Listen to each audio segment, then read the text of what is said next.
nga kinaya ni Jojo ang lahat, kaya naman nagsalita na siya sa totoong nangyari sa pagkamatay ni Joel at kung ano talaga ang ginawa nga nitong si Hazel.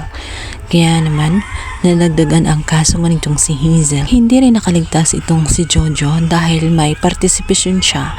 Pananagutan pa rin niya ang kasalanan na ginawa nila ni Hazel. At hindi rin siya makakaligtas, maging siya ay makukulong din. Ngunit, bababa lang ang sentensya na ipapataw sa kanya. Kaya naman magkikita pa rin sila ni Hazel.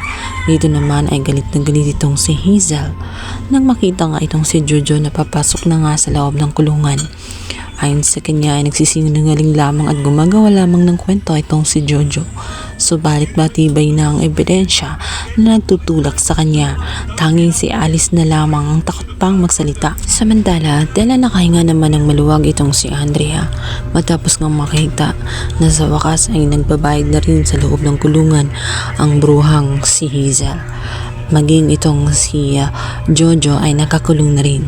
Kahit papaano ay nabigyan ng hustisya ang kaniyang matalik na kaibigan na si Joel. Sa kabilang banda, nabalot ng takot at pangamba itong si Alice. Ayaw niyang magsalita anuman ang mangyari kahit na kinausap pa siya nitong si Joselito na kahit magtago siya, hindi pa rin makakasigurado na siya ay ligtas.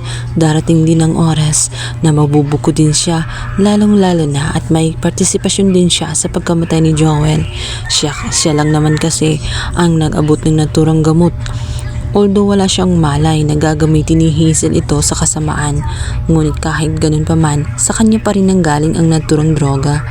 At kahit nung mga panahon na nalaman na nga niya ang masamang ginawa nga nitong si Hazel sa kaawa-awang si Joel, ay hindi pa rin siya naglakas ng loob na magsalita.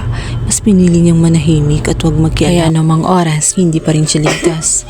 Hindi pa rin siya makakatago sa naturang batas dahil sisingilin pa rin siya sa kanyang kasalanan. Samantala, matapos nga malaman ni Manuel ang katotohanan, ay hindi na siya nagsayang pa ng oras. Alam niyang mali ang pakikisama niya noon kay Hazel dahil sa pag-aakala lamang niya na anak niya talaga itong si Jessica. Ngunit ginawa lang naman palang panakot ito sa kanya at ngayong alam na niya na ito pala anak ni Hazel sa iba, ay hindi na nga siya magdadalawang isip. Tutuloy na rin niya dahil nalaman din niya kung gaano kasama si Hazel. Kaya naman tutuloy na niya ang kanyang plano na magpaanal